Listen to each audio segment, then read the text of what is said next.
À mon avis, c'est très important de s'informer et s'éduquer en lien avec l'histoire des Noirs au Canada, puisque c'est pas nécessairement le travail du prochain ou du voisin de nous informer. Chaque personne vit leur propre vie, puis c'est aussi où beaucoup de problèmes de désinformation ou de mythes commencent. Je pense que c'est bon de célébrer les personnes qui se sont battues pour qu'on ait le respect qu'on a aujourd'hui, même s'il y a quelques imperfections.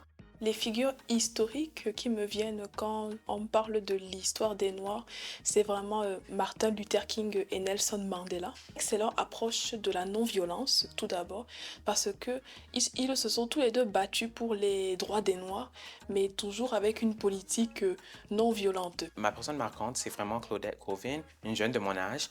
Puis, lorsqu'elle a été mise dans une situation un peu similaire à Rosa Parks, elle a refusé de céder sa place aux passagers blancs dans l'autobus. Puis, elle a décidé d'un peu créer quelque chose qui n'a jamais été vu avant, puisque son histoire a pris place avant celle de Rosa Parks. Ce qui m'influence en fait chez eux, je dirais que c'est leur vision universelle des droits, c'est-à-dire que oui, ils se battaient pour les droits des Noirs, mais ils se battaient avant tout pour les droits à l'égalité et les droits humains. Selon moi, les défis que la communauté noire continue de recevoir aujourd'hui seraient surtout la minorité, parce qu'on est toujours moins nombreux dans plusieurs situations. Si, par exemple, plusieurs personnes pouvaient s'engager, participer plus à des activités. Une façon d'agir pour que les Noirs soient dans un monde plus égal, c'est de juste vraiment sortir de sa zone de confort, participer dans plus d'activités, des clubs de maths, des clubs de sport. S'il y a des sports qui t'intéressent, sois pas trop gêné à les rejoindre. S'il y avait un jeune